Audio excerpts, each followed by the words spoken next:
Beverly Hills, March 1972. The set of Sleuth was supposed to be a triumph for Michael Caine.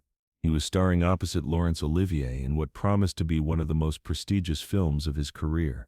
But on this particular Tuesday morning, everything would change because of one man's cruel attempt to destroy Michael's confidence in front of 40 crew members. What Michael did in response didn't just save his reputation, it revolutionized how power worked on Hollywood sets forever. The morning had started like any other day of filming. Michael arrived at the Pinewood Studios at 6 a.m., his usual punctual self, coffee in hand and script under his arm. He'd been preparing for this role for months, playing Milo Tyndall, a working-class burglar who matches wits with Olivier's aristocratic crime novelist. It was a two-man psychological thriller, essentially a filmed stage play that would require every ounce of Michael's skill and concentration. But there was tension on the set that had been building for weeks. The film's executive producer, Harrison Webb, had never wanted Michael for the role. Webb was old Hollywood royalty, a man who'd produced some of the biggest films of the 1960s, and he believed in a certain type of leading man, classically trained, preferably American, definitely not a Cockney actor from South London, who'd made his name in what Webb considered lowbrow films like The Italian Job and Get Carter. Webb had fought against Michael's casting from the beginning. He'd argued with director Joseph Mankiewicz, claiming that pairing Michael with Olivier was like putting a street musician on stage with the London Symphony Orchestra. He'd questioned whether American audiences would accept Michael in such a sophisticated psychological drama. Most insultingly, he'd suggested that Michael's natural accent would make him incomprehensible to international audiences. But Mankiewicz had stood firm. He'd worked with Michael before and knew his capabilities. More importantly, he understood that the dynamic between the two characters, the aristocrat and the working-class intruder, required genuine contrast, not just theatrical artifice. Michael's authentic background would serve the story in ways that no amount of acting technique could replicate. Still, Webb hadn't given up his campaign against Michael. He'd made his disapproval known through 1,000 small humiliations. He'd questioned Michael's line readings in front of other actors. He'd suggested rewrites that would minimize Michael's role. He'd even tried to convince the studio to replace Michael during production, arguing that early footage showed a mismatch in class and sophistication between the two leads. Michael had endured it all with his characteristic professionalism. He'd focused on his work, prepared thoroughly for each scene, and maintained cordial relationships with everyone else on the production. But those closest to him could see the strain. His wife Shakira noticed that he'd become quieter at home, more withdrawn. His agent warned him that Webb was actively campaigning against him with studio executives. The breaking point came during what should have been a routine morning of filming. They were shooting a crucial scene where Milo confronts Andrew Wyke about his relationship with Wyke's wife. It was a delicate moment that required perfect timing and subtle psychological maneuvering from both actors. Michael had prepared extensively, working through the character's motivations, understanding the layers of class resentment and sexual jealousy that drove the confrontation. The first take went well. Michael felt confident in his choices, and Olivier had responded beautifully to his energy. Mankiewicz seemed pleased with the result, and was conferring with his cinematographer about camera angles for the next setup. That's when Harrison Webb stepped onto the set. Webb had been watching the proceedings from the video village, the area where producers and executives could monitor filming without interfering with the actual work. But something about Michael's performance had apparently triggered his need to assert control. "Cut," Webb called out, even though he had no authority to stop filming. Mankiewicz looked irritated. Producers weren't supposed to interrupt takes unless there was an emergency. "What's the problem, Harrison?" "I think we need to address some performance issues," Webb said, his voice carrying clearly across the set. The crew, who had been preparing for the next shot, stopped their work and turned to watch. This was highly unusual. Creative discussions typically happened in private, not in front of 40 technicians and assistants. Michael felt his stomach tighten.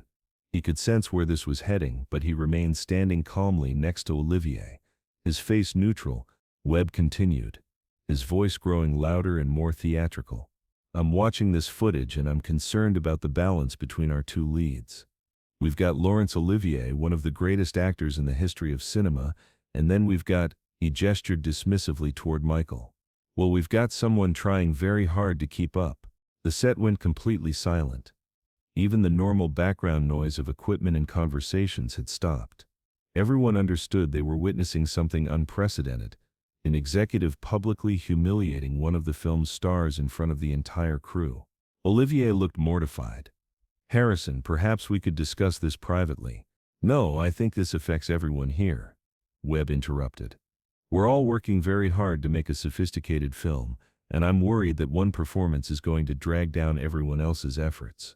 Michael's hands clenched slightly, but his expression remained unchanged. Years of dealing with criticism and rejection had taught him to control his reactions, to never let bullies see they'd gotten under his skin. Webb was just getting started. "Michael, I want you to understand something. This isn't Get Carter. This isn't some action movie where you can coast on charm and that Cockney accent. This is serious drama, requiring serious acting skills, and frankly, I'm not seeing it." The cruelty was breathtaking. Webb wasn't just criticizing Michael's work, he was questioning his fundamental qualifications as an actor, and doing it in the most humiliating way possible, in front of people Michael would have to work with for weeks to come. "I'm wondering if we made a mistake in casting," Webb continued. "I'm wondering if we should have gone with someone who actually understands the sophistication this role requires, someone who doesn't have to pretend to be an actor." Several crew members looked away, embarrassed to witness this public execution. The script supervisor started gathering her notes, as if preparing to leave. The camera operator focused intently on his equipment, avoiding eye contact with anyone. But Michael didn't move. He stood there, completely still, absorbing every word of Webb's attack. His face showed nothing. No anger, no hurt, no defensiveness. He might have been listening to a weather report. Webb mistook Michael's calm for weakness and pressed his advantage. "I mean, let's be honest about what we're dealing with here. You're a movie star, Michael. I'll give you that. You've got charisma. You're good-looking. You can deliver action sequences. But this is Laurence Olivier we're talking about. This is sophisticated psychological drama. This requires actual acting, not just showing up and being yourself with a slightly different haircut." The insult hung in the air like poison gas. Webb had just suggested that Michael wasn't really an actor at all, just a personality who happened to appear in films. It was the kind of attack designed to destroy confidence, to make someone question everything they thought they knew about their own abilities. For a long moment nobody moved. Minkiewicz looked furious but seemed paralyzed by the awkwardness of the situation. Olivier appeared physically ill, as if he might be sick from embarrassment. The crew maintained their frozen positions, unsure whether to continue working or evacuate the set entirely. And then Michael Caine began to laugh. It wasn't bitter laughter or sarcastic chuckling. It was genuine, warm, almost affectionate laughter, as if Webb had just told the most charming joke Michael had ever heard. "Harrison," Michael said, his voice carrying easily across the silent set, "that's the most interesting direction I've received on this film so far." Webb looked confused. This wasn't the reaction he'd expected. He'd anticipated defensiveness, anger, maybe even an emotional breakdown that would justify replacing Michael. He hadn't expected genuine amusement. Michael walked closer to Webb, still smiling, completely relaxed. "Tell me something, Harrison. How many films have you acted in?" "I'm not an actor, I'm a producer." "Right. So you've never actually done what you're criticizing me for doing. You've never stood in front of a camera and tried to create a character that an audience will believe in. You've never had to find the emotional truth of a scene while 30 people watch your every move. You've never had to make choices about how to interpret a role." Webb's face was reddening. "I don't need to be an actor to recognize good acting when I see it." "Maybe not," Michael agreed pleasantly. "But you probably need to understand acting to criticize it effectively. So let me help you understand what's actually happening here." The crew began to pay closer attention. This wasn't going the way anyone had expected.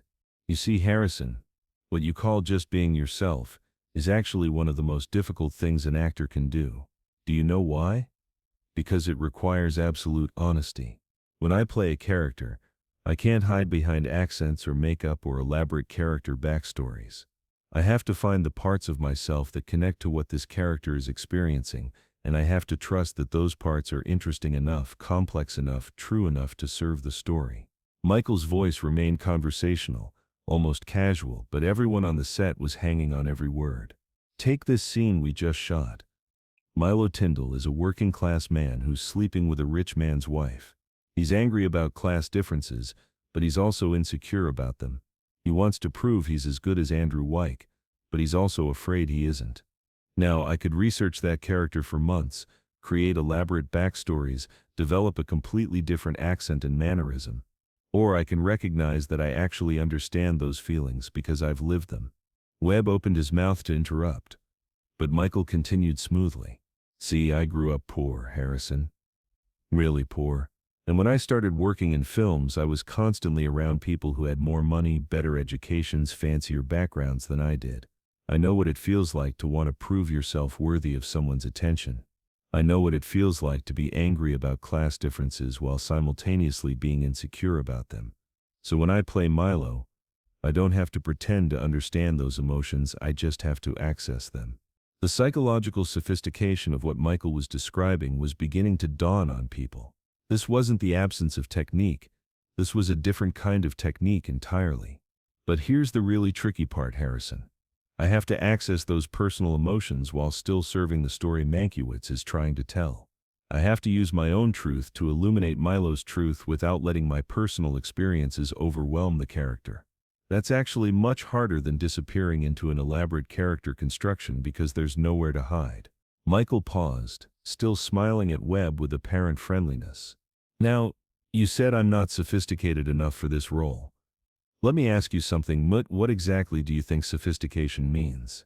Webb was clearly struggling to regain control of the conversation. Sophistication means education, refinement, cultural awareness. Does it? Or does sophistication mean understanding human nature deeply enough to recognize it in all its forms? Because I'll tell you what I think is sophisticated. Harrison bet it's recognizing that the emotions driving a working-class burglar and an aristocratic novelist are fundamentally the same. Jealousy, insecurity, the need for validation, fear of being exposed as fraudulent. These things cross all class lines. Several crew members were nodding now, drawn in by the intelligence of Michael's analysis. And here's something else that's sophisticated, trusting your audience enough to show them truth instead of just showing them technique. When I play Milo, I'm not trying to impress other actors or critics or executives. I'm trying to make sure that everyone watching this film recognizes something human in what they're seeing. Michael's voice grew slightly more intense, though he maintained his calm delivery. You want to know what's not sophisticated, Harrison? Standing on a film set in front of 40 professionals and humiliating one of your leads because you're uncomfortable with his background. You want to know what shows a lack of class? Trying to destroy someone's confidence instead of helping them do their best work. The rebuke was devastating precisely because it was delivered without anger or defensiveness. Michael wasn't attacking Webb, he was simply observing his behavior and finding it lacking. Webb's face had gone from red to pale. He was beginning to realize that he'd made a serious miscalculation, but Michael wasn't finished. Let me tell you something about Laurence Olivier, Harrison. Since you seem to think I don't deserve to work with him. Larry's one of the greatest actors who ever lived. But you know what makes him truly great? It's not his technique, though that's extraordinary. It's not his training, though that's impeccable. What makes him great is his generosity. Michael glanced at Olivier, who was watching with fascination. Larry could have spent the last 3 weeks making me feel like an amateur. He could have used his reputation and experience to intimidate me, to make me doubt my choices. Instead, he's been collaborative, supportive, genuinely interested in what I bring to these scenes. He understands that good acting is like good dancing. It requires partnership, not competition. Olivier nodded slightly, clearly moved by Michael's words. You know what Larry said to me on my first day? He said, Michael, I want to see your Milo, not your impression of what you think Milo should be. He understood that the film would be better if we brought our authentic selves to these roles, not if we tried to impress each other with our technique. Michael looked back at Webb, his expression still friendly but with steel underneath. So here's what I'm going to suggest. Harrison, I'm going to continue doing my job the way I know how to do it. I'm going to trust Joe Mankiewicz's direction because he's a brilliant filmmaker who knows what he wants. I'm going to work with Larry to create the best scenes we can, and you're going to stop interfering with that process. The ultimatum was delivered so pleasantly that it took a moment for its full force to register. And if you ever try to humiliate me in front of my colleagues again, I'm going to call my agent and we're going to have a conversation with the studio about whether this production needs a producer who spends his time undermining his own film. Webb looked stunned. In his entire career, no actor had ever spoken to him like this, with complete confidence, devastating logic, and absolute fearlessness.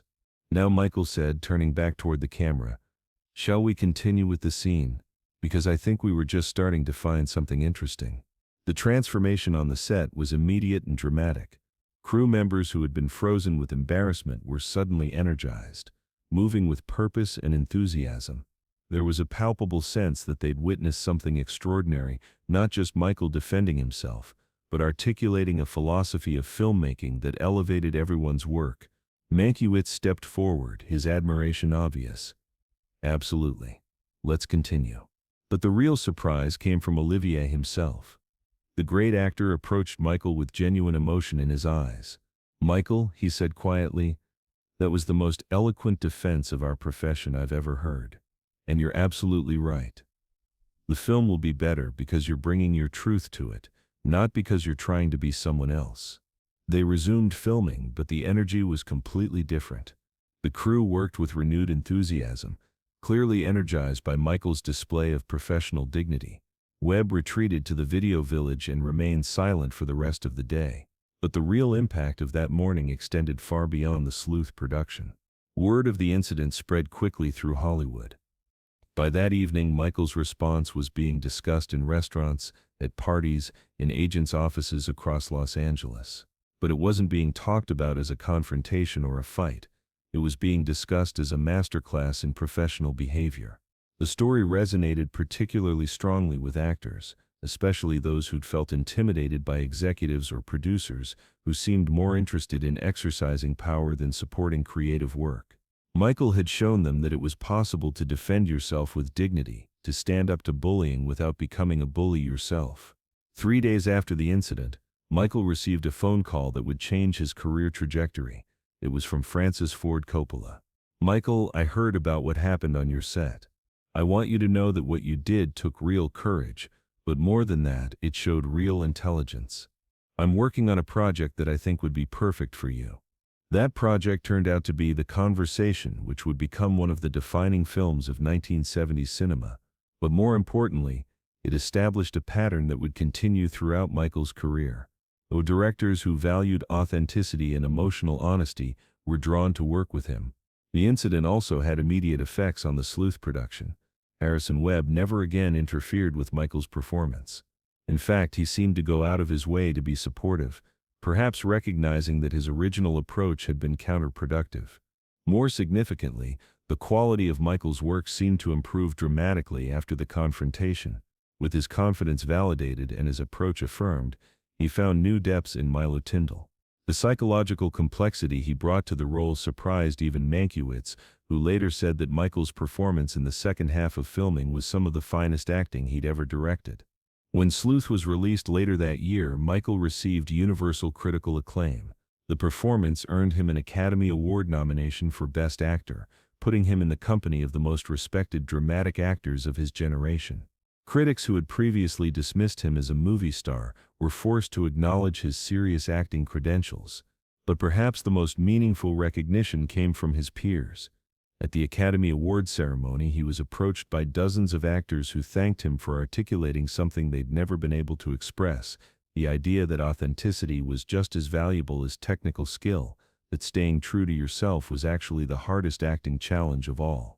The incident became Hollywood legend, but its impact was practical and immediate. Other actors began standing up to executive bullying with greater confidence. Producers became more careful about how they provided creative feedback. The entire power dynamic on film sets shifted slightly toward greater mutual respect. The crew members who had witnessed Michael's response began telling the story throughout the industry. Tommy Morrison, the film's camera operator, later said, "I'd been working on sets for 15 years and I'd seen plenty of actors get torn down by executives. Usually they either crumbled or fought back with anger. But Michael did something different. He turned that attack into an education for all of us." Sarah Chen, the script supervisor, echoed those sentiments. After that day, I never looked at acting the same way. Michael helped us understand that what he was doing wasn't easy or simple.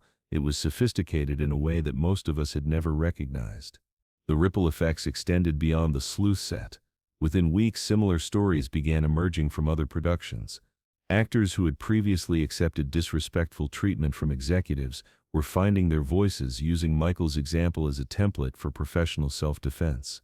Gene Hackman, filming the Poseidon Adventure nearby, faced his own bullying producer. Instead of fighting or submitting, Hackman channeled Michael's approach. Calm explanation, clear boundaries, unwavering confidence. Michael Caine showed all of us that you don't have to choose between being respected and being liked. The story also resonated internationally. British actors working in Hollywood had often felt caught between two worlds. Too American for British sensibilities, too British for American executives. Michael's defense of his authentic accent and working-class background gave them permission to stop apologizing for who they were. 6 months later, Michael received a letter from young actor Daniel Day-Lewis. "You gave us a blueprint for how to stay true to ourselves while still growing as artists. You showed us that authenticity isn't the enemy of sophistication, it's the foundation of it." This realization influenced Michael's choices for the rest of his career. He began seeking out roles that would challenge different aspects of his naturalistic approach. He worked with directors like John Huston and Sidney Lumet, who valued psychological authenticity over theatrical showmanship. The Sleuth experience also influenced how Michael worked with other actors throughout his career. He became known for his generosity toward younger performers, his willingness to share insights about the craft, and his ability to create collaborative environments on set. When he worked with Christopher Nolan on Batman Begins decades later, Nolan observed Michael has this remarkable ability to make everyone around him feel more confident in their own work. He doesn't compete, he collaborates. This collaborative spirit could be traced directly back to that day on the Sleuth set, when Michael had to defend not just his own work but the principles of respect and mutual support that made good filmmaking possible. Years later, when Michael was asked about the confrontation, he said, "I learned something important that day. You don't have to be cruel to be strong. Sometimes the most powerful thing you can do is simply tell the truth with confidence and let it speak for itself." He also added, "Harrison taught me that defending your work isn't enough. You have to defend the environment that allows good work to flourish. When someone tries to humiliate an actor in front of their colleagues, they're attacking the trust and respect that everyone needs to do their best work." Harrison Webb never again publicly criticized an actor's performance. He completed his career as a respected producer, often citing his experience with Michael as a turning point in his understanding of leadership. "I learned that my job isn't to judge performances," Webb said in retirement. "My job is to create conditions where great performances can happen." When Michael was knighted in 2000, his acceptance speech included this reflection: "Acting is a profession built on vulnerability. We ask people to expose their emotions, to risk failure in front of others, to trust directors and writers with their most intimate truths. The least we can do is treat that vulnerability with respect." In private, he often reflected on the broader implications of that day in 1972. That confrontation wasn't really about acting technique. He told his daughter Natasha years later, "It was about power. And who gets to decide what has value?" When I stood up to him, I wasn't just defending myself. I was defending the idea that there's room for different kinds of people in this business. Today, when actors face criticism or doubt, many remember Michael Caine's response to Harrison Webb. Drama schools use the story as a case study in professional behavior under pressure. The incident has influenced how producers approach creative feedback, with many studios now providing training on constructive criticism. A Hollywood producer tried to humiliate Michael Caine in front of 40 crew members. Michael's response became legend, not because he destroyed his attacker, but because he transformed the confrontation into a teaching moment about respect, authenticity, and the true nature of sophisticated acting. The story endures because it represents something universal in the moment when someone finds the courage to stand up for their truth without sacrificing their humanity. It shows us that the most powerful response to cruelty isn't revenge, but the simple refusal to let someone else's fear and insecurity diminish your own sense of worth.